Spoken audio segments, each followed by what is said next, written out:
అదే RTV app వార్తల్ని క్షణాల్లో చదివే అవకాశం ఉంటుంది. ఒక న్యూస్ పేపర్, ఒక టెలివిజన్ ఛానల్ మీ చేతుల్లో ఎప్పుడూ ఉంటాయి.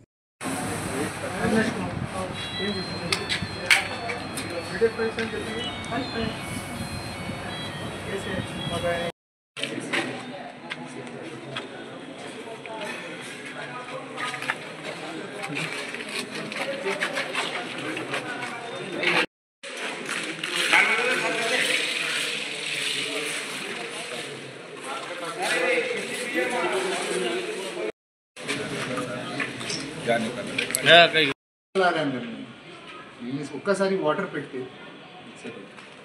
लोडिंग करता है सर, इसके बाद लंच को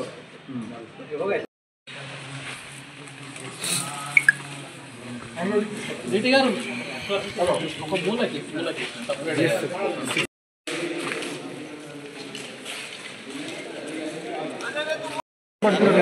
అంటే ఇప్పుడు ఏదైనా కమన లూజ్ అయిపోతుంది లీపోతుంది ఏదైనా ఒక డిసైడ్ చేయండి ड्राइवर बोल रहा है ड्राइवर एक नाम बोल रहा है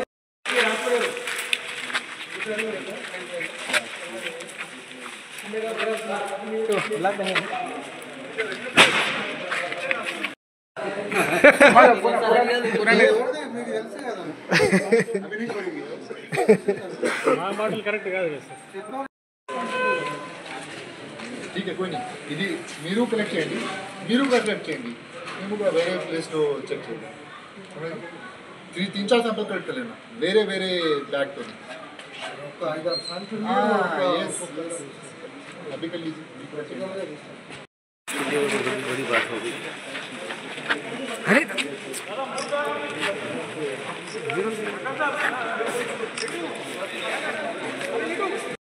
మన భైంసా టౌన్లో ఒక లారీ సీజర్ చేయడం జరిగింది. దీంట్లో ప్రైమా ఫేసి పీడిఎస్ రైస్ కనిపిస్తుంది. ఆల్మోస్ట్ 30 టన్స్ ఉంది ఇది.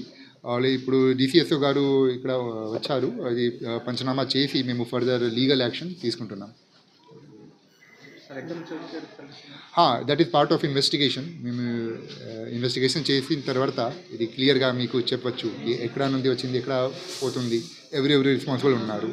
ఇన్వెస్టిగేషన్ తర్వాత చెప్దాం.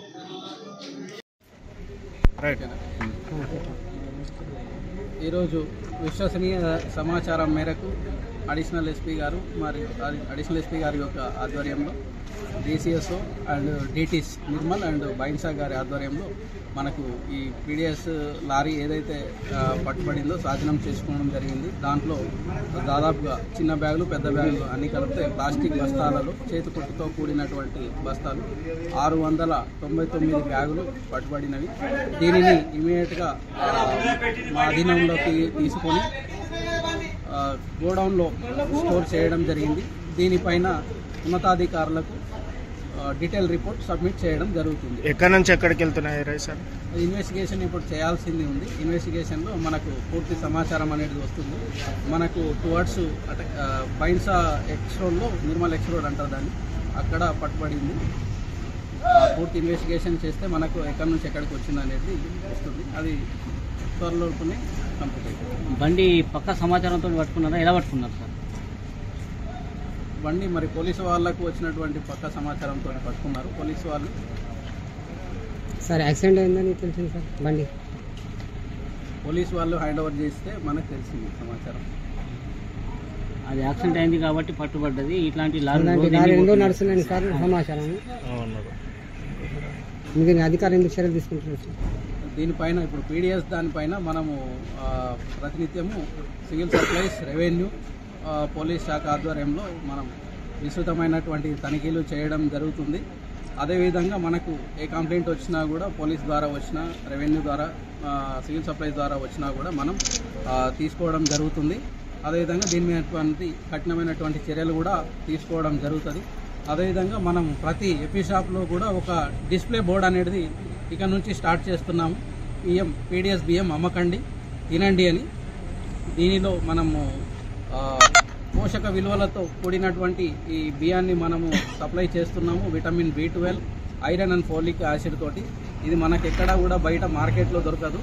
ప్రభుత్వము చాలా వ్యయం కూర్చి పబ్లిక్ కోసము వాళ్ళ యొక్క ఆరోగ్యాన్ని కాపాడడం కోసము ఇంత మంచి దానిని మనకు మిక్స్ చేసి ఈ పోషక విలువలతో కూడిన దాన్ని అందిస్తుంది. కావున పబ్లిక్ కూడా ఎవరు కూడా ఈ బియ్యాన్ని తినవలసిందిగా అమ్మద్దని చెప్పేసి కోరడం జరిగింది. అదేవిధంగా ప్రతి ఎపీ షాప్లో కూడా చిన్న బోర్డులు కూడా పెట్టడం జరుగుతుంది. పీడిఎస్ బియ్యం ఓనర్ని ఎవరైనా గుర్తించారు మరి ఇప్పుడు ఇన్వెస్టిగేషన్ అదే ఉంది.